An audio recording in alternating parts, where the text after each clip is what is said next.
तो भाइयों आपका स्वागत है। पिछले एपिसोड में हमने देखा कि हानली और उसके ग्रुप एक एंसेंट कल्टीवेटर चांगकुन के केव में आते हैं, जहां पर एक रिस्ट्रिक्शन लगा होता है और जिसे तोड़ने के लिए एक ओल्ड वुमन अपने एसेंट ट्रेजर का यूज करती है, लेकिन वो वहां पर डिस्ट्रॉय हो जाता है। जिसके बाद कोई भी आगे नहीं बढ़ रहा होता उस फॉर्मेशन को तोड़ने के लिए। तब हानली कहता है कि मैं ट्राई करूंगा। तो जिसने पिछला एपिसोड नहीं देखा है जाकर उसे पहले देख ले, नहीं तो आगे स्टोरी समझ नहीं आएगी। तो अब आगे हानली ने कामली कुछ स्टेप आगे लिया और वॉल के पास जाकर खड़ा हो गया। इसे देखकर वांगचुन के चेहरे पर एक मॉकिंग स्माइल आ जाती है। वह सोचता है कि अब ये क्या कर लेगा। उसने यान रुयन को कुछ साउंड ट्रांसमिशन भेजे पर वे थोड़ा भी रिएक्ट नहीं करती है। वहीं पर वांग चेंगू सोचता है कि हानली फॉर्मेशन तोड़ने जा रहा है। वहीं पर हम देखते हैं हानली वॉल के सामने खड़ा होता है और कुछ करता नहीं है। उसने अपने हाथ उठाए, फिंगर एक्सटेंड किए और अपने अंदर के स्पेशल पावर को सर्कुलेट किया। उसके फिंगर टिप से थी नेचुरल लाइट निकली और वो लाइट उसने वॉल के सरफेस पर एक सीव में पास कर दी, पर कोई भी इफेक्ट नहीं हुआ। यह देखकर हानली बिल्कुल भी डिसपॉइंट नहीं हुआ। उसने अपने हाथ को एक लाइट ब्लू स्पीड की से कवर कर लिया और अपनी 5 फिंगर्स को वॉल पर रख दिया। फिर वो बिल्कुल स्टिल हो गया, जैसे कुछ सेंस कर रहा हो। यह सब देखकर बाकी सभी कल्टीवेटर्स काफी कंफ्यूज नजर आ रहे होते हैं, पर किसी ने भी डिस्टर्ब नहीं किया। लेकिन उनको नहीं पता होता है कि हानली की आंखों में एक फैंट ग्लो आ चुका था। वे वॉल के अंदर तक देख रहा था, जैसे उसका विजन क्रिस्टल के आर पार हो चुका हो। क्वार्टर और बीट गए, सब चुप रहे, पेशेंस के साथ देखते रहे। फिर हानली ने हल्की से सींच ली और ब्लू ग्लो फेड हो गया और वे अपने हाथ को स्टोरेज पॉज पे ले आता है। वहां से उसने 2 से ज्यादा अलग अलग कलर के फॉर्मेशन फ्लैग निकाले। यह देखकर व्हाइट क्लॉथ टोल्डमैन तुरंत एक्साइटेड हो गया। वो कहता है कि वो फिरोदाइस्तान, क्या आप फॉर्मेशन को फॉर्मेशन से तोड़ने का प्लान बना रहे हैं? आपको वंडरफुल डिस्ट्रक्शन के सीक्रेट के बारे में पता है क्या? यह सुनकर हानली एक काल्म स्माइल के साथ बोलता है कि नहीं नहीं, ऐसा कुछ नहीं है, बस कुछ सिमिलर एंसेंट फॉर्मेशन को स्टडी किया था तो सोचा ट्राई करके देख लेता हूँ। फिर उसने अपने माउस से एक अजुरा की को निकालकर उन फ्लैग पर ब्लो किया और तुरंत ही वो फ्लैग्स ब्राइट साइन करने लगे और हानली के कमांड से हवा में उड़कर ब्लू क्रिस्टल वॉल की तरफ पॉइंट करते हुए परफेक्टली अलाइड हो गए। फिर हानली ने अपने दोनों हाथों से इनकांटेशन जेस्चर बनाया और देखते ही देखते वो 2 जन ऑफ फॉर्मेशन फ्लैग्स हवा में उड़कर एक अजीब सा कॉम्प्लेक्स फॉर्मेशन में अरेंज हो जाते हैं। ये फॉर्मेशन देखने में इतना ज्यादा मिस्टीरियस था कि कोई भी समझ नहीं पा रहा होता है कि आखिर हानली करना क्या चाहता है। इसी वक्त हानली धीरे धीरे मंत्रा चैंट करना शुरू कर देता है और के हाथों से डोजन्स ऑफ इनकांटेशन सील निकलना चालू हो जाते हैं, जो सीधे हर फ्लैग में जाकर चिपकने लगते हैं। जैसे ये सील टच करते हैं, फ्लैग्स थोड़ा वाइब्रेट करते हैं और उनके अंदर से मल्टी कलर लाइट इमिट होने लगती है और वो एक दूसरे से थ्रेड की मदद से कनेक्ट होने लगते हैं। वहीं पर जो कल्टीवेटर्स स्पेल फॉर्मेशन को समझते थे, जैसे वांग चेंगू और कुछ और लोग, तुरंत ध्यान से देखने लगते हैं। उन्हें लगता है कि ये फॉर्मेशन कुछ फैमिलियर लग रहा है और उन्होंने ऐसा पहले कभी नहीं देखा होता। उनके चेहरे पर क्लियरली लिखा था कि सब सीक्रेटली हानली के पैटर्न को डिकोड करने की कोशिश कर रहे थे, लेकिन हानली भी ज्यादा टाइम उन्हें नहीं देता। वो एक शार्प हम का आवाज निकालता है। उसके साथ ही उसने स्पेल फॉर्मेशन को ब्लाइंडिंग लाइट से भर दिया। जो लोग फॉर्मेशन को एनालाइज करने की कोशिश कर रहे थे, सबने तुरंत अपनी नजर हटा ली। जब उन्होंने स्पेशल पावर से अपने विजन को प्रोटेक्ट करके वापस देखा तो सभी शॉक हो गए। फॉर्मेशन फ्लैग सीधे क्रिस्टल वॉल के अंदर जाकर घुस चुके थे, जैसे वो वॉल से ही ग्रो कर रहे होते हैं। मार्कस नालांग और फिलोदार्श जूनियर देखकर काफी खुश हो जाते हैं। हानली के प्रति उनका ट्रस्ट और भी ज्यादा बढ़ जाता है। यह देखकर वांग चेंगू का एक मोमेंट के लिए एक्सप्रेशन बदलता है, जबकि वांगचुन के चेहरे पर एक कॉम्प्लेक्स अमेजमेंट था। वहीं पर यान रुयान भी क्यूरियस एक्सप्रेशन के साथ फॉर्मेशन को देख रही होती है, पर उसे कुछ समझ नहीं आ रहा होता है। फिर हानली आगे बढ़ता है, वॉल के पास जाकर अपने दोनों हाथों को उस पर रख देता है। उसके फिंगर से हल्की से ब्लू ग्लो निकलती है और तुरंत स्पेल फॉर्मेशन रिएक्ट करने लगता है। फॉर्मेशन के सेंटर से रेनबो लाइट इमिट करने लगती है, जो धीरे धीरे पूरे हॉल को कवर कर लेती है। सीन एकदम मेमोराइजिंग बन गया था। सब लोग एकदम से हिप्नोटाइज होकर बस उसे ही देख रहे थे और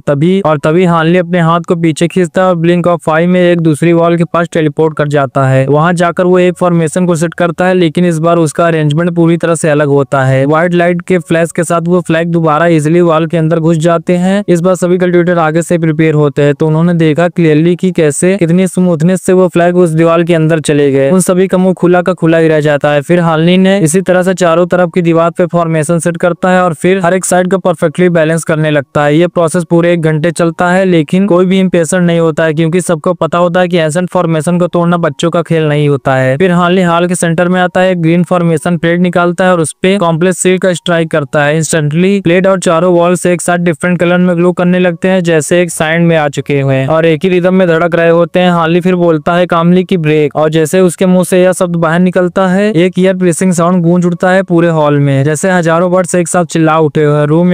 पूरा रूम एकदम से शेक करने लगता है और रंबलिंग थंडर लाइक साउंड के साथ पूरी लाइट वहां से वाइनेस हो जाती है। जब सब लोग संभलते हैं तो वे देखते हैं कि वह क्रिस्टल वॉल गायब हो चुकी थी और उनके पास सिर्फ ऑर्डिनरी स्टोन वॉल बची थी और एक वॉल के सेंटर में 20 मीटर टॉल स्टोन गेट खड़ा होता है। मार्कस नालांग के चेहरे पे एक्साइटमेंट आ जाता है। वे तुरंत कहता है कि फिलोदाइस्तान कमाल कर दिया, तुम्हारे स्पेल फॉर्मेशन का नॉलेज सच में बहुत ज्यादा एक्स्ट्रा ऑर्डिनरी है, तुम्हें रिवॉर्ड मिलना चाहिए। और जैसे हमने पहले तय ही किया था, तुम्हें भी चॉइस मिलेगा कि तुम कुछ भी चूज कर सकते हो। और वहीं पर ओल्ड मैन यून भी काफी मुस्कुरा रहा होता है, उसकी आंखों में टीजर हंटिंग पैशन चमक रहा होता है। तब वो टर्न कल्टिवेटर बोल पड़ता है कि बदन नालांग, चलो देखते हैं कि अंदर और क्या क्या है, कहीं कोई रिस्ट्रिक्शन और तो नहीं। तब मार्कस नालांग कॉन्फिडेंट टोन में कहता है कि डोंट वरी, मास्टर चांगकुन ने लिखा था कि गेम में सिर्फ 2 ही रिस्ट्रिक्शन है जिसे हमने तोड़ दिया है। यह कहने के बाद वो सीधे स्टोन गेट के पास पहुंच जाता है और अपने स्लेब को वेव करता है और वो दरवाजा तुरंत खुल जाता है। यह सुनकर और देखकर सभी के मन में टेंशन खत्म हो जाती है। वो सब मार्कस के पीछे पीछे चल देते हैं, लेकिन जैसे वो अंदर जाते हैं ओल्ड लेडी टाई चीख पड़ती है कि ये क्या है, और सभी लोग भी स्टंट एक्सप्रेशन के साथ देखते हैं कि एक मैसिव हॉल उनके सामने होता है, पिछले हॉल से कई गुना ज्यादा बड़ा। उसके सेंटर में एक जेट पवेलियन चमक रहा होता है जो कि पूरी तरह से ट्रांसकुलेंट व्हाइट जेट से बना होता है। वे 2 स्टोरी हाई होता है, उसके गेट पर लिखा होता है जेट पियर पवेलियन। यह सीन एकदम देखने में डिवाइन लग रहा होता है। पवेलियन के सामने एक ब्लैक अल्टर टेबल रखा होता है और उसके ऊपर एक चमकता हुआ 1 मीटर लॉन्ग स्कोल रखा होता है। हॉल के अंदर और कुछ भी नहीं होता, बस एक पवेलियन है, एक फोकस पॉइंट था। सब लोग तुरंत समझ जाते हैं कि टीजर उसी के अंदर होगा। मार्कस नालांग और ओल्ड मैन यून एक दूसरों को देखते हैं और फिर वह ओल्ड मैन ध्यान से अल्टर की तरफ बढ़ जाता है। सभी लोग ध्यान से उसी को देख रहे होते हैं और जैसे वो स्क्रोल को उठाता है वो खुल जाता है। उसके ऊपर एक शॉर्ट बेयरिंग स्कॉलर का पोर्ट्रेट दिखता है जो कि स्काई की तरफ देख रहा होता है। तब वो स्ट्रेन फेस कल्टिवेटर तुरंत बोलता है कि ये क्या है, ये मास्टर चांगकुन खुद है। अब वांग तेंगो कहता है लगता तो वही है, शायद इस पोर्ट्रेट के अंदर कोई सीक्रेट छुपा हो। तब वो ओल्ड मैन कहता है कि चलो टेस्ट करते हैं। वो रेड सील थ्रो करता है इस पोर्ट्रेट पर, इसके बाद वो पोर्ट्रेट ब्राइटली साइन करता है, लेकिन फिर कुछ नहीं होता, वो शांत हो जाता है। ओल्ड मैन काफी कंफ्यूज हो जाता है, वो कहता है कि ये क्या है, ये सिर्फ एक सिंपल पोर्ट्रेट है। फिर मार्कस नालांग कहता है चलो इसे रख देते हैं और पवेलियन के अंदर चलते हैं, शायद उसके अंदर ही टीजर होगा। जिसे सुनकर लेडी ताई कहती है कि मुझे कोई ऑब्जेक्शन नहीं है। सभी एग्री करते हैं और ओल्ड मैन स्क्रोल को पैक करके अपने स्टोरेज पाउच में रख लेता है। फिर मार्कस नालांग पवेलियन की तरफ जाता है और जिसके बाद सभी लोग अल्टर के पास से निकलकर पवेलियन की हुश गेट के पास पहुंच जाते हैं। इसके बाद मार्कस नालांग गेट को पुश करता है और जैसे ही गेट खुलता है अंदर से तेजी से ब्लाइंडिंग फ्लैश लाइट निकलती है, जिसकी वजह से सभी को अंधेरा दिखाई देता है। आगे कुछ मोमेंट के बाद उनकी विजन वापस आ जाती है और जैसे उनकी नजर आती है वापस पवेलियन के अंदर वो देखते हैं 3 ब्लैक वुडन अलमारियों को जिन पर डैजलिंग ग्लो टीजर चमक रहे होते हैं। यह देखकर सभी के चेहरे पे एक्साइटमेंट आ जाता है, लेकिन सभी एक्सपीरियंस कल्टिवेटर थे, इस वजह से कोई भी ज्यादा ग्रेड नहीं दिखाता है। सभी स्लोली कामली अंदर जाकर टीजर को देखने लगते हैं। उस अलमारी के पहले रो में रखा होता है 16 एसन मैजिक टीजर, सब एक से बढ़ के एक होते हैं, चमकदार, ब्रिलियंट और क्लियरली हाई लेवल के आइटम थे। दूसरी रो में रेयर मटेरियल थी, अलग अलग शेप में और साइज की, कोई फिश साइज आयरन चंक था तो कोई ब्लेड रेड क्रिस्टल जैसा ग्लोइंग करने वाला ऑब्जेक्ट। और तीसरी रो में सबसे कम आइटम्स थे, उसमें छोटी छोटी बोटल्स थी जिसमें क्लियरली मेडिसिन पिल्स रखी थी। हाली ने बस एक एक्सप्रेशन लेस लुक को दिया जैसे उसको फर्क ही नहीं पड़ रहा था। बाकी कल्टिवेटर भी एकदम काम थे, लेकिन अंदर से सबके मन में लालच बढ़ती जा रही थी। कोई भी खुलेआम नहीं दिखा रहा था, वो आगे नहीं बढ़ रहा था, बस सबकी आंखों में एक ही बात दिखाई दे रही होती है कि वो उस टीजर की वैल्यू को माप रहे होते हैं और सोच रहे होते हैं कि उनका क्या यूज होगा। थोड़ी देर बाद मार्कस नालांग आगे बढ़ता है और सबके बिहाल में टीजर को एग्जामिन करने लगता है। वहीं पर बाकी सभी भी एक दूसरे से फ्रेंडली डिस्कशन करने लगते हैं, लेकिन सभी के अंदर दिमाग में अपने अपनी कैलकुलेशन चालू रहती है। तभी हानली की नजर एक कॉर्नर में पड़ती है, वहाँ एक प्लेइंग मैट रखा होता है और विंडो के पास एक छोटा सा ग्रीन प्लांट रखा होता है। हानली के मन में क्यूरियोसिटी जाग उठती है और वो उस प्लांट की तरफ बढ़ता है और उस प्लांट के पास जाकर उसे क्लोजली देखने लगता है। तभी उसके पीछे से एक सॉफ्ट और स्वीट वॉइस सुनाई देती है कि सीनियर हान, क्या आप ये इन फोकस हर्ब में इंटरेस्ट रखते हैं? ये बहुत ही रेयर टीजर है और ये इन टाइम मेडिसिन पिल बनाने के लिए बहुत ही परफेक्ट इंग्रेडिएंट होता है। ये बिना साइड इफेक्ट के पिल के पावर को बहुत ज्यादा बढ़ा देता है। हानली धीरे से पीछे मुड़कर देखता है और देखता है कि ये यान लुयान थी जो कि उसके पास खड़ी होती है। हानली कामली कहता है कि इन फोकस हर्ब तभी काम करता है जब वो 100 साल पुराना होता है। अभी जब इतने साल ज्यादा पुराना हो चुका है, बहुत ज्यादा ग्रो हो चुका है, तो इसका यूज भी खत्म हो चुका है। हानली की नजर इधर उधर घूमती है, वे देखता है कि वांगचिन वांग तेंगु के साथ खड़ा होता है और एक्साइटली कुछ डिस्कस कर रहा होता है। मतलब यान लुयान कहाँ पर थी उसका कोई फर्क नहीं पड़ रहा होता है। वहीं पर तभी यान लुयान मुस्कुराते हुए टीज करते हुए कहती है कि मैंने नहीं सोचा था कि सीनियर हान स्पिल फॉर्मेशन के साथ साथ अल्केमी में भी एक्सपर्ट हैं। आप सच में काफी तेज है। यह सुनकर हानली कोल्ड वॉइस में कहता है कि अल्केमी हाँ थोड़ा बहुत आता है, लेकिन फिलोदर्स्ट यान, क्या आपको यह नहीं पता है कि आपके हस्बैंड और मेरे बीच क्या रिलेशन है? क्या आपको डर नहीं लग रहा है कि आपके हस्बैंड को यह पसंद नहीं आएगा? यह सुनकर यान लुयान थोड़े बिटर स्माइल के साथ कहती है कि मुझे सब पता है सीनियर हान, पर मैं बस यही चाहती थी कि आपके और मेरे हस्बैंड के बीच का हेट्रेड खत्म हो जाए। यह सुनते ही हानली सरकास्टिक टोन में कहता है कि हेट्रेड खत्म हो जाए? तुम्हारा डेविल दाओ सेक्ट और हमारा हेवनली दाओ अलायंस के बीच में कई सालों से दुश्मनी है, तो उनका हेट्रेड इतनी जल्दी कैसे खत्म हो सकता है? यान लुयान थोड़ा बिटरली स्माइल के साथ कुछ कहने वाली थी, तभी मार्कस नालांग बोल पड़ता है कि फिलोदाइस्ट यहाँ पर आइए, सबसे पहले हम फर्स्ट फ्लोर के टीजर डिस्ट्रीब्यूट कर लेते हैं, फिर ऊपर चलते हैं। यह सुनते ही हानली एक सेकंड के भी देरी नहीं करता, वो यान लुयान को पीछे मुड़कर भी नहीं देखता और मार्कस नालांग की तरफ चल देता है। यह देखकर यान लुयान के चेहरे पर मिक्स इमोशन आ जाते हैं, लेकिन वो कुछ रिएक्ट नहीं करती और ग्रेसफुली हानली के पीछे चल देती है। वहीं पर वांगचिन वांगचन यह सब देखता है, थोड़ा कंफ्यूज रहता है पर कुछ नहीं बोलता। वांग तेंग्यू ने भी यह सब देखा था लेकिन वह पूरी तरह से इग्नोर कर देता है, उसको कोई फर्क ही नहीं पड़ता। वहीं पर फिर मार्कस नालांग सबको बुलाने के बाद काम टोन में बोलता है कि मैंने सभी आइटम को एक जगह पर रख दिया। यहाँ पर 6 एसेंट ट्रेजर है, 10 मैजिक ट्रेजर है और 8 मटेरियल और पीस है, सभी वैल्यू के साथ सॉर्टेड है। सबसे valuable of course ascent treasure है क्योंकि उन्हें रिफाइन करने की कोई जरूरत नहीं होती, लेकिन ये मैजिक ट्रेजर भी काफी रेयर है। ये सब मास्टर चांगकुन के पावरफुल अपोनेंट के छोड़े गए ट्रेजर हैं, उनको रिफाइन करने में थोड़ा ही टाइम लगेगा, लेकिन 70% तक उनकी माइटो को यूज कर सकते हो और सभी लोग अपनी अपनी पसंद का ट्रेजर चूज कर सकते हो। लेकिन वांगचन और यान रूयन को तुम दोनों को सिर्फ एक ही शेयर मिलेगा। तभी ओल्ड लेडी ताई तुरंत बोल पड़ती है कि मैं इतनी बूढ़ी हो चुकी है कि मुझे रिफाइन करने का टाइम नहीं है, मुझे तो सिर्फ एक एसेंट ट्रेजर ही चाहिए। यह सुनने के बाद सभी के चेहरे पर हंसी आ जाती है, लेकिन सभी उसे दबा लेते हैं। फिर वांग तेंग्यू सीरियस टोन में बोलता है कि फिलोदास नालांग और यून, आप दोनों फर्स्ट पिक को नहीं लेना चाहते हो, शायद सेकंड फ्लोर पर आपको कुछ पसंद ना आए। यह सुनकर मार्कस नालांग तुरंत कोल्ड एक्सप्रेशन के साथ कहता है कि ब्रदर वांग, तुम्हारा कहने का मतलब क्या है? वहीं पर वो व्हाइट क्लोथेड ओल्ड मैन में गुस्से से घूर कर देखने लगता है। तब वांग तेंग्यू कैजुअली बोलता है कि अरे कुछ नहीं, बस ये कह रहा था कि अगर कुछ वैल्यूएबल यहाँ पर हो तो वो मिस ना हो जाए। मार्कस नालांग थोड़ा इरिटेट होकर कहता है कि हमें यहाँ पर कुछ नहीं पसंद है तो हमें कुछ भी नहीं चाहिए, पर अगर ब्रदर हान को कुछ यहाँ पर चूज करना है तो वो चूज कर सकते हैं। यह सुनने के बाद हानली बोलता है मैं अपने प्रिविलेज को बाद में यूज करूंगा, मैं सेकंड फ्लोर के लिए उसे सेव कर रहा हूँ। फिर वांग तेंग्यू कहता है तो सिंपल है, हम ट्रेजर को इक्वली डिवाइड करते हैं, जो एंसेंट ट्रेजर को चूज करेगा वो मैजिक ट्रेजर को नहीं चूज कर सकता। क्या यह सबको पसंद है? सभी लोग यह सुनने के बाद थोड़ा देर सोचते हैं, फिर एग्री कर जाते हैं। वहीं पर हार्ली मैजिक ट्रेजर को नहीं चूज करता बल्कि एक एंसेंट ट्रेजर को चूज करता है, एक बम्बी ट्यूब। उसका लेवल उसको नहीं पता होता, उसे सीधे स्टोरेज पाउच में रख लेता है और उसके बाद वो अपने शेयर के पिल्स और मटेरियल्स को भी ले लेता है। बाकी सभी लोग भी अपने अपने ट्रेजर्स को पिक करते हैं और फर्स्ट फ्लोर का डिस्ट्रीब्यूशन कंप्लीट हो जाता है। वहीं पर हार्ली देखता है कि इन फोकस हॉल भी वहीं पर ऐसे ही पड़ी होती है, उस पर कोई ध्यान भी नहीं देता। यह देखकर हार्ली समझ जाता है कि यहाँ पर कोई बेवकूफ नहीं है। जिसके बाद सभी कल्टिवेटर ने पहले फ्लोर को फिर से पूरी तरह से सर्च किया पर उन्हें कुछ नहीं मिला। तब सब सेकंड फ्लोर पर चल देते हैं और जैसे ऊपर पहुंचते हैं सब लोग स्टन हो जाते हैं। ऊपर पहुंचते ही उन्हें एक थी टर्बुलेंस की महक फील होने लगती है, जैसे कोई इंसेंस जल रहा होता है। वहाँ पर एक स्मॉल सिरेन होता है जिसमें एक गोल्डन स्टैचू रखा होता है। वह स्टैचू 6 हाथों वाला डीमन का होता है जिसके सिर पर एक सिंगल हॉर्न होता है। वह स्टैचू इतना लाइफ लाइक लग रहा होता है जैसे कि वो अभी जिंदा हो जाएगा। सिरेन के सामने एक फायर रेड क्लंड्रान भी होता है जिसमें से व्हाइट स्मोक स्पाइरल निकल रही होती है और वहीं से इंसेंस की फ्रेग्रेंस की महक आ रही होती है। यह देखकर सभी शॉक हो जाते हैं कि मास्टर चांगकुन ने एक डीमन बीस्ट को वर्शिप किया था, लेकिन वहीं पर हार्ली यह देखकर काफी शॉक हो जाता है। उसे याद आता है कि यह सेम डीमन उसने सीक्रेट प्रोविंस के प्लेट में भी देखा था, वही सेम एक्सप्रेशन, वही फेयरस आइस और वही 6 हाथ जो स्काई की तरफ उठे हुए होते हैं। हार्ली की नजर फिर बाकी के रूम पर पड़ती है। 10 मीटर दूर एक डेस्क और चेयर रखा होता है, उस पे एक इंक और स्लेब, ब्रश और बैम्बू स्लिप रखे हुए होते हैं, कुछ टूल्स भी होते हैं। और वहीं दूसरी साइड पे एक ब्लू जेट बेड होता है जिसके अंदर से बहुत ही मिस्टीरियस ऑरा निकल रहा होता है जैसे पूरा आइस से बना होता है। और उस बेड पर रखे होते हैं 3 जेट बॉक्स जो सबसे ज्यादा आई कैचिंग होते हैं, जो कि देखने में काफी डिवाइन लग रहे होते हैं। लगता था कि ये मास्टर चांगकुन का पर्सनल बेडरूम था, लेकिन तभी व्हाइट क्लोथेड ओल्ड मैन टेलीपोर्ट करते हुए बेड के पास पहुंच जाता है और जेट बॉक्स को उठाने लगता है। लेकिन तुरंत पीछे से एक चिल्लाने की आवाज आती है कि रुको, और एक कल्टीवेटर का फिगर ब्लर के साथ अपेयर होता है। उसके हाथ से ब्लैक लाइट ग्लो करती है और डायरेक्टली ओल्ड मैन के बैक पर स्ट्राइक करने जाता है। और वहीं पर ओल्ड मैन तुरंत अपने हाथ को पीछे खींच लेता है और अटैक को अवॉइड कर लेता है और गुस्से से बोलता है कि तुम्हारा दिमाग खराब है क्या, तुम मुझसे फाइट करना चाहते हो? और जैसे व्हाइट क्लोथेड ओल्ड मैन पर अटैक होता है सभी लोगों का ध्यान उसी तरफ जाता है। वह देखते हैं अटैकर और कोई नहीं बल्कि वांग तेंग्यू खुद होता है। फिर वांग तेंग्यू कामली बोलता है कि ब्रदर यून, तुम गलत समझ रहे हो, मैं बस कंफर्म करना चाहता था कि तुम यहाँ पर जेट बॉक्स पर अपना चूज करने का प्रिविलेज यूज करना चाहते हो कि नहीं। वह ओल्ड मैन यह सुनकर काफी गुस्सा होता है, लेकिन अपने आप को संभालते हुए कहता है कि जाहिर सी बात है कि मैं पहले देखूंगा कि उसके अंदर है क्या, अगर उसके अंदर कुछ यूजलेस होता है तो मैं उसे चूज क्यों करूंगा। जिसको सुनने के बाद वांग तेंग्यू एक कॉन्फिडेंस स्माइल के साथ उन 3 जेट बॉक्स की तरफ देखता है और बोलता है कि हमने पहले डिसाइड किया था कि तुम दोनों पहले चूज करोगे, पर क्या तुम्हें लगता है कि तुम यहाँ पर कुछ भी देखकर चूज करोगे और हम कुछ नहीं कहेंगे, या कुछ ज्यादा नहीं हो रहा है? यह सुनते ही मार्कस नालांग का एक्सप्रेशन एकदम डार्क हो जाता है। वह कहता है कि तुम कहना क्या चाहते हो, क्या तुम अपने एग्रीमेंट को तोड़ना चाहते हो? और उसके साथ ही व्हाइट क्लोथेड ओल्ड मैन भी मार्कस नालांग के साथ आ जाता है और जिसके साथ ही वहाँ का माहौल एकदम गर्म होने लगता है। वांग तेंग्यू कान टोन में बोलता है कि मैं अपना प्रॉमिस को नहीं तोड़ना चाहता, लेकिन दूसरी फ्लोर पर बहुत कम ट्रेजर हैं और ये जेट बॉक्सेस सबसे ज्यादा कीमती है जिन्हें हम स्पिरिचुअल सेंस से भी नहीं देख पा रहे हैं। इसके अंदर क्या है? जरूर इसके अंदर ही सबसे प्रीशियस ट्रेजर होगा, शायद मास्टर चांगकुन की कल्टीवेशन आर्ट या डेविल फ्लेम वैली का सीक्रेट। और ऐसे में तुम दोनों से खोल कर चेक करोगे, उसके बाद डिसाइड करोगे या कुछ ज्यादा नहीं हो रहा है। तब ओल्ड मैन कहता है कि ज्यादा तुम लोग कहना क्या चाहते हो? तुम लोगों ने ही खुद ही हम दोनों के कोई भी ट्रेजर को चूज करने के प्रायोरिटी रूल को एक्सेप्ट किया था और यहाँ पर कम चीजें हैं तो उनमें हम क्या कर सकते हैं। इसको सुनने के बाद लेडी ताई भी वांग तेंग्यू के साइड आ जाती है और वो कहती है कि फिलोदास, तुम चूज कर सकते हो पर बॉक्स के अंदर देखना अलाउड नहीं है, और अगर तुम अनश्योर हो तो तुम दूसरी चीज को चूज कर सकते हो। यह सुनकर मार्कस नालांग का पेशेंस खत्म हो जाता है। उसने अपने बॉडी से मेंट नेशन सोल के स्टेज की टेरिफाइंग प्रेशर को रिलीज करता है। वांग तेंग्यू और वह लेडी ताई दोनों एक तरफ हो जाते हैं पीछे। तब मार्कस नालांग कोल्ड वॉइस के साथ बोलता है कि जब ये वांग के वर्ड के के साथ सहमत करता है वो एक तरफ हो जाए। क्या लेडी ताई के अलावा भी कोई उसे सपोर्ट करना चाहता है? थोड़ी देर के साइलेंस बाद वह टर्न कल्टीवेटर बोलता है मार्कस नलांग गुस्सा मत हो, पर ब्रदर वांग की बात पूरी तरह से गलत नहीं है। तुम हमें बस बचे कुछ चीजें तो नहीं दे सकते। और वहीं फिर तभी स्टेन फेस कल्टीवेटर भी अपनी पुरानी राइवलरी को भूलकर वांग के पीछे जाकर खड़ा हो जाता है और वहाँ का सीन एकदम से चेंज हो जाता है। पूरा माहौल एकदम इंटेंस हो चुका था। एक साइड पर मार्कस नलांग व्हाइट क्लोथ ओल्ड मैन और दूसरी साइड पर वांग तेंगु, lady Tai, stain face cultivator और वे टर्न फेस कल्टीवेटर भी था। हानली सेंटर में खड़ा होता है, दोनों साइड को देख रहा होता है। तब मार्कस नलांग सीरियस टोन में हानली की तरफ देखकर बोलता है कि ब्रदर हान, तुम क्या डिसाइड करते हो, तुम किस साइड में रहोगे? हानली दोनों ग्रुप को काल्मली ऑब्जर्व करता है और वांग तेंगु उसकी तरफ कॉन्फिडेंटली स्माइल करते हुए बोलता है कि ब्रदर हान, तुम्हें ज्यादा सोचने की जरूरत नहीं है, तुम मेरे साइड को चूज करो। जिसके बाद हम इसे मानने के बाद टीजर को इवनली डिस्ट्रीब्यूट कर लेंगे। लेकिन वहीं पर हानली यह सिचुएशन देखकर समझ जाता है कि कुछ तो गड़बड़ है। वो धीरे से थोड़ा दूर हट जाता है और कहता है कि मैं नेचुरल रहूंगा, तुम लोग जो भी डिसाइड कर लो मुझे बता देना, मुझे कोई प्रॉब्लम नहीं है। यह सुनने के बाद मार्कस नलांग हंसकर नॉट करता है। उसे पहले से ही पता होता है कि हानली नेचुरल ही रहेगा। लेकिन तभी सीन एकदम से बदल जाता है। व्हाइट क्लोथ ओल्ड मैन एकदम से आगे बढ़ता है और ठंडी आवाज में बोलता है कि ब्रदर नलांग, इन सबसे बात करने की कोई भी जरूरत नहीं है। ये लोग सोच रहे हैं कि हमें डरा देंगे, ये सिर्फ सपने देख रहे हैं। और इसके साथ ही वो अपने मुंह से शाइनिंग व्हाइट मैजिक ट्रीजर को निकालता है जो कि एक सिल्वर व्हील होता है। मार्कस नलांग उसे रोकने की कोशिश करता है, लेकिन वहाँ का सीन एकदम चेंज हो जाता है क्योंकि ओल्ड मैन मार्कस नलांग पर ही सीधे अटैक कर देता है और एक मुफेट पिंक की आवाज के साथ सिल्वर व्हील मार्कस नलांग की गोल्डन बैरियर को तोड़ते हुए सीधे उसके चेस्ट पर जा लगती है। मार्कस नलांग पीछे की ओर हट जाता है और उसके चेस्ट पर एक डीप डेंट बन जाता है। वो शॉक हो जाता है और शॉक में एक स्मॉल गोल्डन ब्लेड को निकालता है जो कि उस ओल्ड मैन की तरफ शूट कर देता है। लेकिन तब तक वो ओल्ड मैन वांग तेंगु के साइड पर टोलपोट होकर जाकर खड़ा होता है और अपने सिल्वर व्हील से उस गोल्डन ब्लेड को ब्लॉक कर देता है। फिर वो कामली बोलता है कि जो रेनो आर्मर तुमने यह पहन रखा था। तब मार्कस नलांग गुस्से से चिल्लाते हुए बोलता है कि तुम भी मुझे डिटेक्ट कर दिए, बहुत अच्छा था, तुमने भी अपना रंग दिखाई दिया। वो उसमें बहुत ज्यादा क्लियरली इंजर्ड हो चुका था, लेकिन उसका गुस्सा बहुत ही ज्यादा होता है इस समय। तब वो व्हाइट क्लोथ ओल्ड मैन बिल्कुल इमोशनलेस टोन के साथ बोलता है कि सभी लोग ध्यान रखो, इसे जिंदा नहीं छोड़ना है। आज इसकी कल्टीवेशन बहुत ज्यादा स्ट्रांग है, अगर ये आज बच गया तो हम सबको काफी मुसीबत हो जाएगी। तब Stan face cultivator evil smile के साथ बोलता है कि रिलैक्स हो जाओ, हम इतने लोग यहाँ पर हैं और वो ऑलरेडी इंजर्ड हो चुका है, कहीं पर वो नहीं भाग सकता। और तभी वांग तेंगु हानली की तरफ देखता है और कहता है कि फिलोदास ठान, अगर तुम हमारी मदद करते हो तो तुम भी उसके टीजर को हिस्से को बांट सकते हो। यह सुनकर हानली काफी शॉक हो जाता है, उसका एक्सप्रेशन बदल जाता है, उसकी नजर सीधे स्टेज पर जाती है जहाँ पर ऑलरेडी लेडी ताई खड़ी होती है। वो एस्केप करने के रूट को ब्लॉक कर रही होती है और वहाँ की वॉल्स पर जो वाइट लाइट दिख रही होती है उससे पूरा क्लियर था कि यह एरिया एक पावरफुल रिस्ट्रिक्शन से कवर्ड है और बाहर निकलना एकदम इम्पॉसिबल था। हानली तुरंत समझ जाता है कि यह सब पहले से प्लान किया गया था। वांग तेंगु का ऑफर सिर्फ एक ट्रिक था, वे पहले मार्कस नलांग फिर मुझे दोनों को एलिमिनेट करने का प्लान बनाकर आया था। लेकिन हानली अपनी इमोशन को कंट्रोल करता और सोचता है कि मैं इनके साथ अभी के लिए एग्री कर लेता हूँ। लेकिन मार्कस नलांग तभी बोल पड़ता है कि ब्रदर हाँ, इनकी बातों पर मत आओ, मुझे नहीं लगता है कि तुम्हें ये छोड़ेंगे मेरे बात, तो इनकी साइड बिल्कुल भी मत लेना, ये इनकी सिर्फ एक ट्रिक है। अगर तुम मेरे साथ आते हो तो हम दोनों मिलकर अगर इनसे फाइट करेंगे तो हमारे पास एक चांस बचता है, अलग अलग लड़ाई करेंगे तो हम दोनों पक्का मारे जाएंगे। तो इस वीडियो को यहीं तक रखते हैं। तो तुम लोग क्या सोचते हो कि हानली यहाँ पर क्या चूज करने वाला है? कमेंट में जरूर बताओ और वीडियो पसंद आए हो तो लाइक कर देना और चैनल पर नए हो तो सब्सक्राइब कर देना। मिलते हैं नेक्स्ट वीडियो में।